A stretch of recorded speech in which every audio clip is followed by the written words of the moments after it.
Coming up next on Arizona Horizon, we'll get the latest on what looks to be a resurgent real estate market. We'll hear about an effort to streamline and otherwise improve the State Bar of Arizona, and we'll learn about research to increase the resilience of urban water systems. Those stories next on Arizona Horizon. Arizona Horizon is made possible by contributions from the Friends of Eight, members of your Arizona PBS station. Thank you. Good evening and welcome to Arizona Horizon. I'm Ted Simons. Water supply from the Colorado River into Lake Mead has increased the past few months, so much so that Arizona will not face a water shortage next year and will likely be safe from shortages in 2017 as well. An unusually wet spring and a multi-state deal to remove less water from Lake Mead are credited with the lake now at 7 feet higher than the point that would trigger water cuts to Arizona agriculture. Home building permits are up, demand for existing homes is high, and home prices are, for the most part, on the increase. For more on what's happening to Valley real estate, we welcome Catherine Rager. She's the real estate reporter for the Arizona Republic, and Mike Orr, director of ASU's Center for Real Estate Theory and Practice. Good to have you both here. Thanks for joining. It's good to have you both here when the storylines are so positive, because we've had you here when it wasn't so good.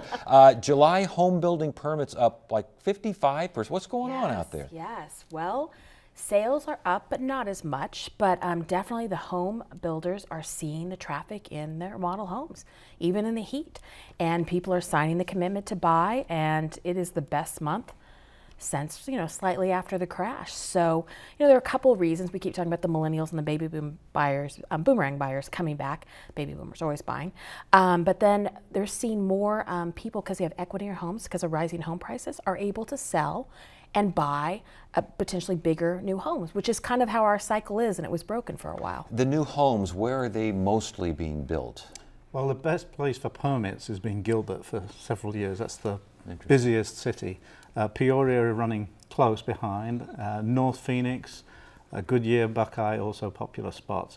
Mainly on the outer fringes, I would say, and mainly larger homes. These are move-up homes mostly, not starter homes. What about new condos and townhomes? Well, there aren't so many new condos and townhomes for individual ownership. There are a lot of multifamily apartment buildings which could be converted into condos down the road, but we've had a real boom in the last couple of years for luxury apartment buildings, where people are renting them to begin with, but some of the developers I know are thinking, well, if ownership becomes more in fashion than renting, then we can quickly convert them.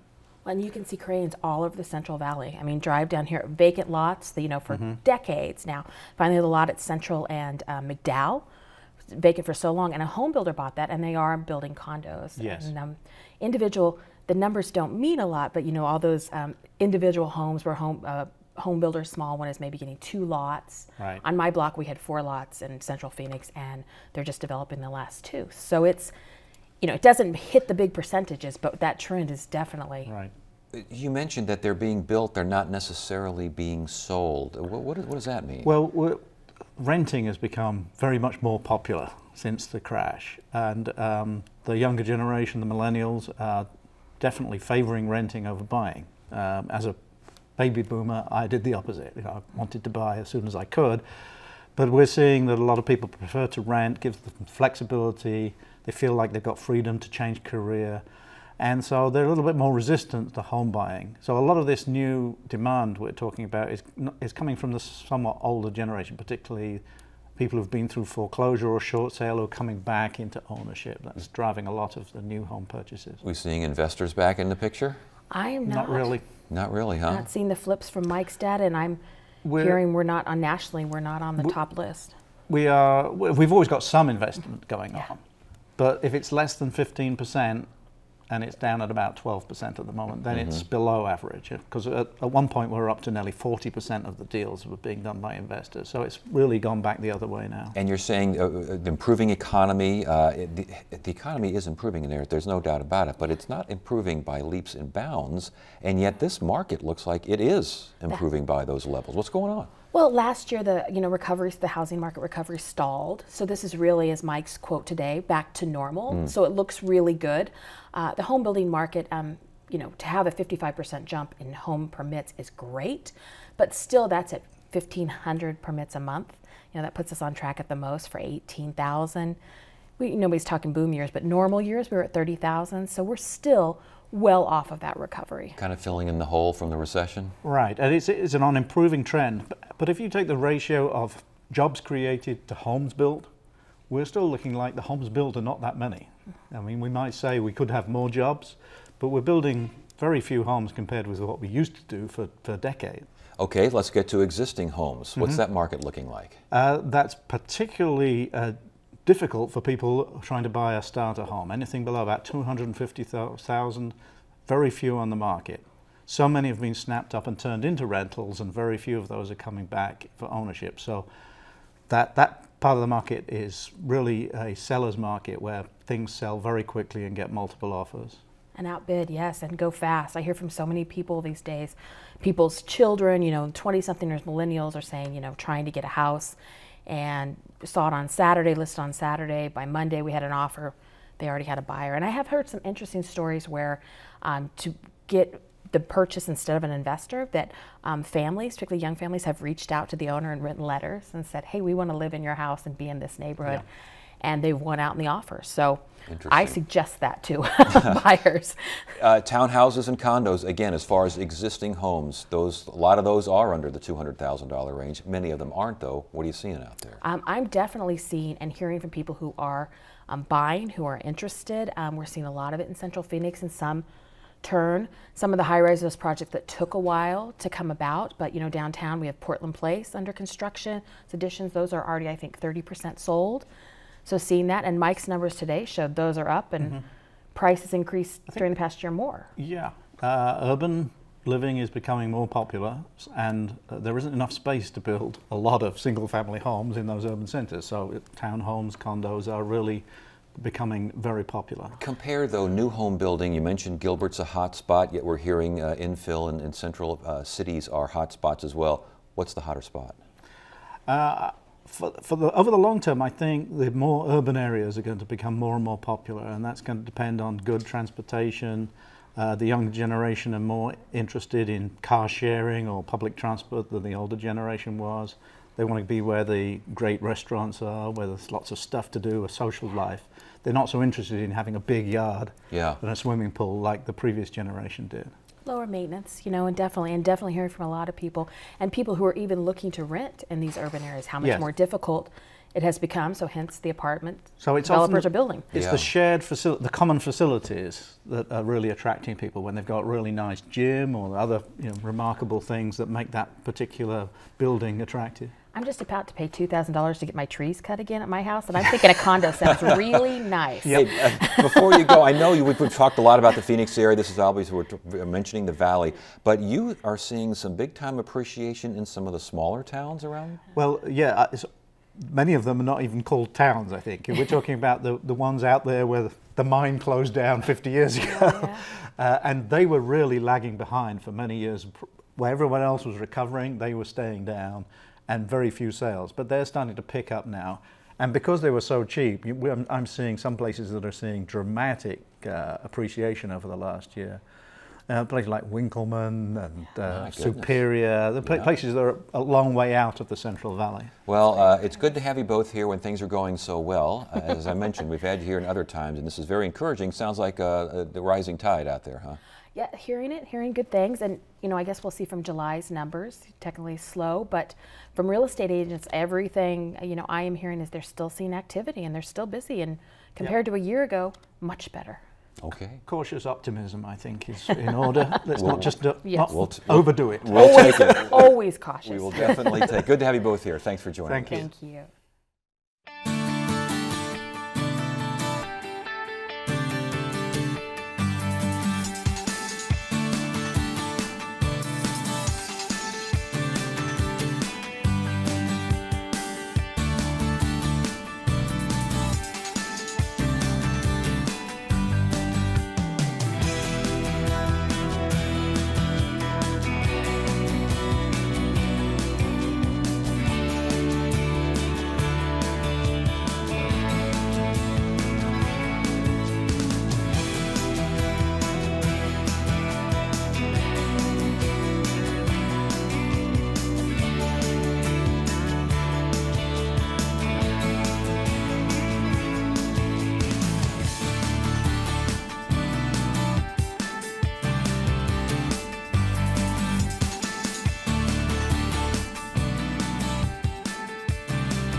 A task force is reviewing the role of governance and structure of the State Bar of Arizona, which helps ensure the professionalism and competence of Arizona attorneys. Joining us now is the chair of that task force, Arizona Supreme Court Justice Rebecca White Burch. Welcome to Arizona Horizon. Thank you so much. I'm glad to be here. Good to have you here. Let's define terms off the get-go. What is the State Bar of Arizona?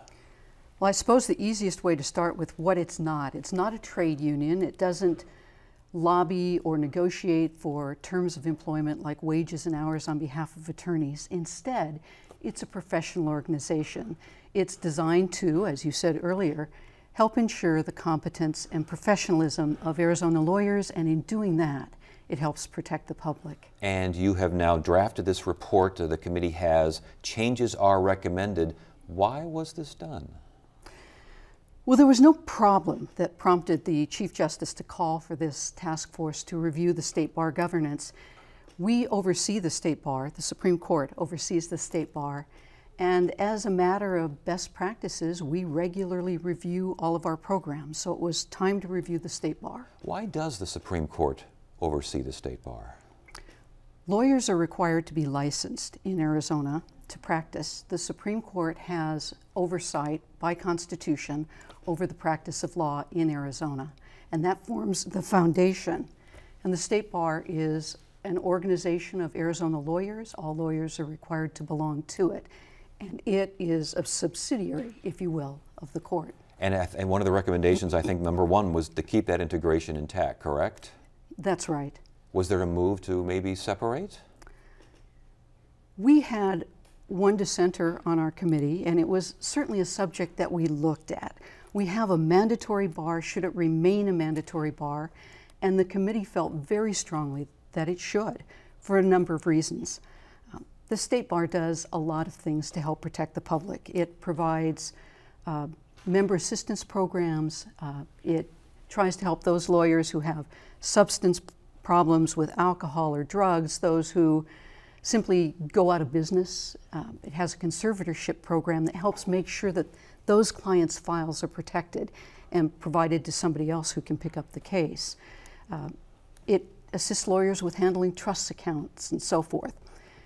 A lot of those programs couldn't exist if all lawyers didn't help pay for them. So, for example, we hear people say, I don't need these programs, I don't use drugs, I don't have substance abuse problems of other kinds.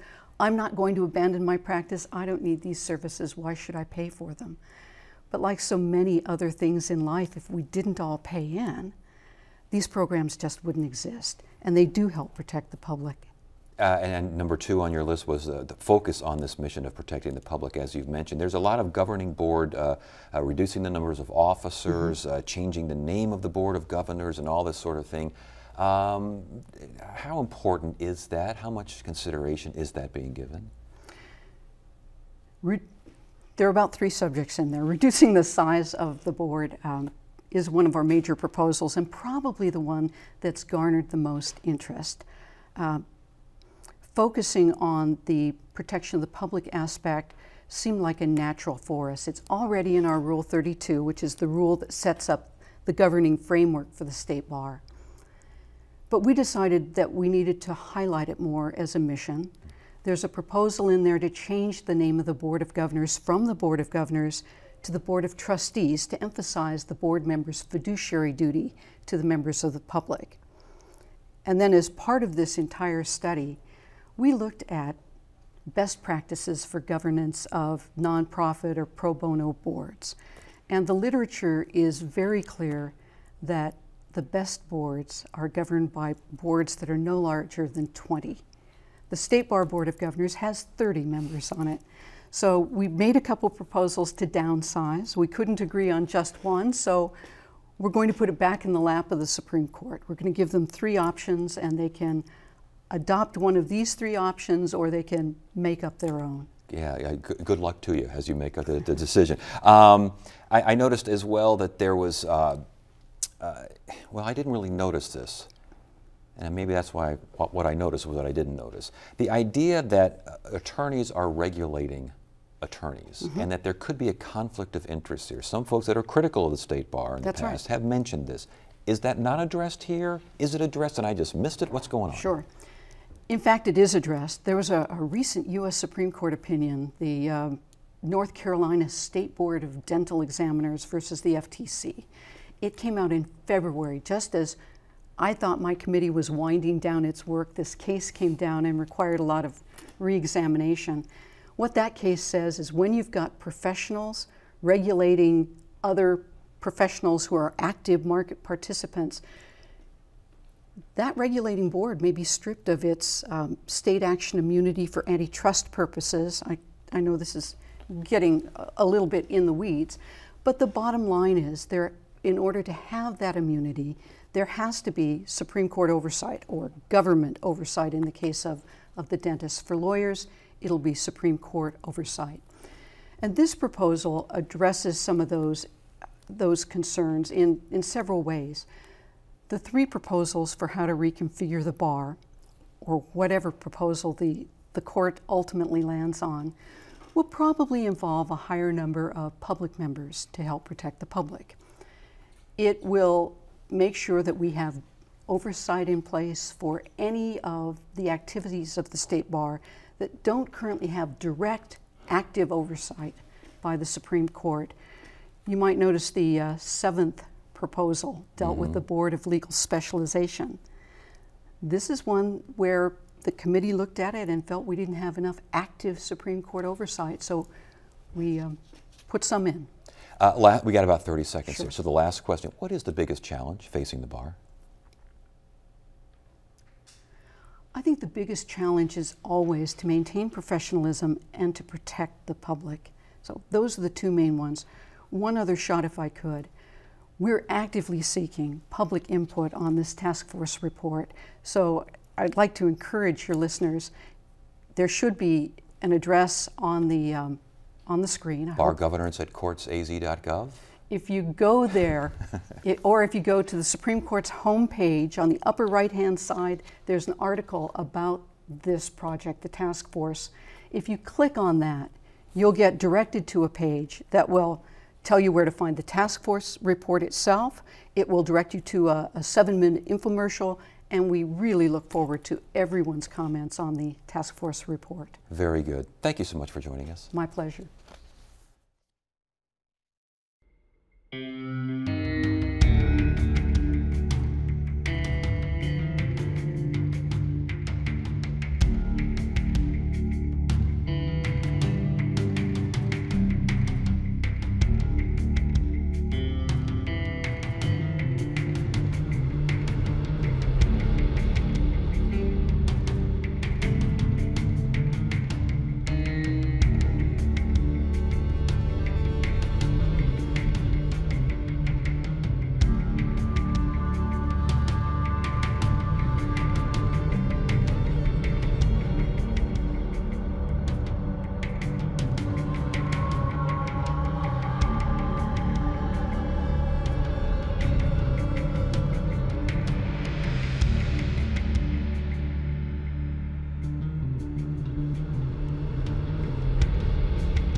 Tonight's edition of Arizona Sustainability looks at an effort to help cities improve their water systems. ASU will work with the 14 other academic institutions in a sustainable research consortium called the Urban Water Innovation Network.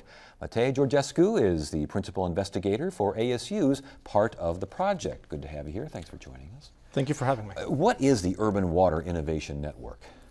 So the Urban Water Innovation Network is a national science-funded SRN, Sustainable Research Network. So it's essentially a consortium of, like you said, 14 different academic institutions, key partners across the United States and also internationally, trying to understand but also focus on developing innovative solutions to urban water challenges. So what are the main threats to our urban systems and what can we do about them in the future? What are those threats?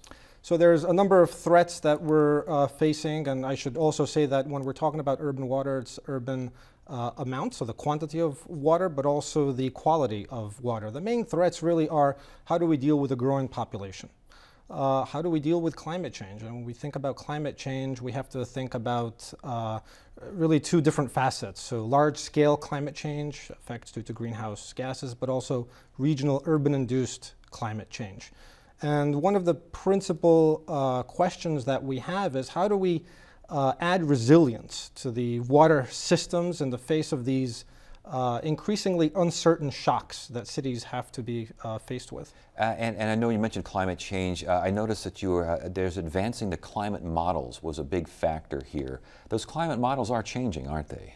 The climate models are changing in large part because our observational network, so what happens on the ground, is also changing. So in essence, the climate models are a representation, very fundamental equations that represent the way we understand fluid flow. So the atmosphere is a fluid.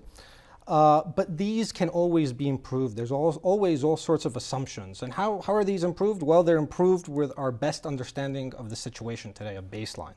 In order to have that baseline represented well, we need to have the observations by which we can evaluate the models. How much time is needed for these observations and evaluations? It depends very much on the sort of question that you have. If you're focused on extreme heat events within, say, the last, let's focus on the current drought that Arizona is experiencing, essentially the last 10 years, then you might only need 10 years of observations. But if you're focused on the long-term effect of urbanization in Arizona, so Phoenix has been really maturing and growing up and developing for the better part of the last 100 years, you might want that data set to be quite a lot longer. So it's driven by the question that you have. And as far as vulnerability, U.S. water supplies, how vulnerable are they? Well, look at California. It's a perfect example. Arizona is actually in a pretty good situation because the engineers, so SRP and others, have really focused, because we are living in a desert, on water being a finite resource. But you look at other places like California, and that's really not the situation. And yet, even in Arizona, they're saying no water shortages for next year, maybe not 2017 as well. We're going to talk more about this tomorrow, actually.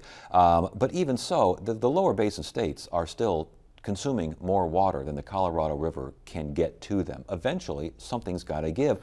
Are you researching this?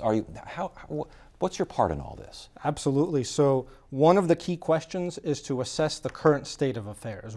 Try to understand what is leading to current urban water use.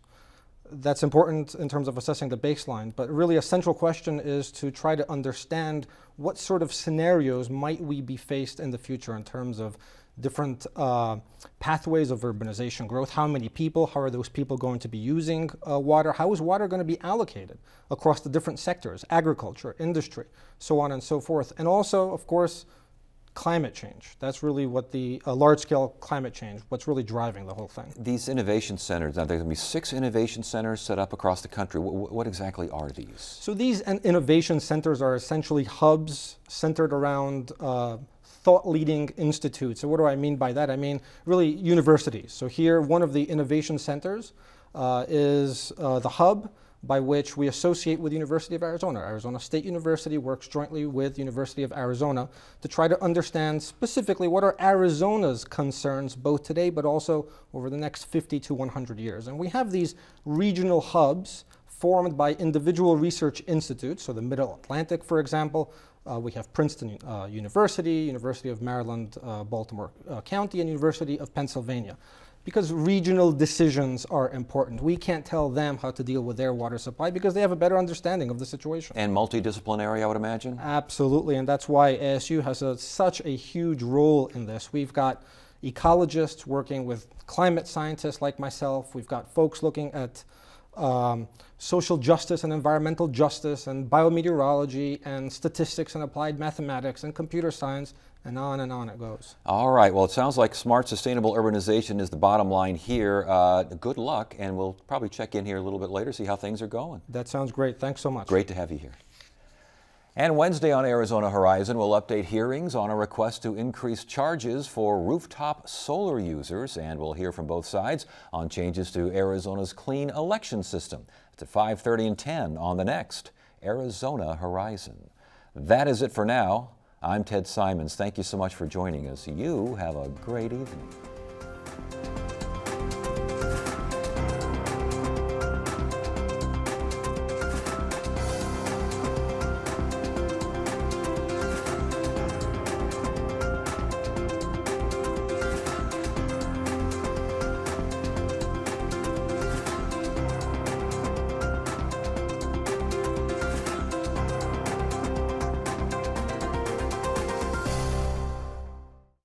Arizona Horizon is made possible by contributions from the Friends of 8, members of your Arizona PBS station.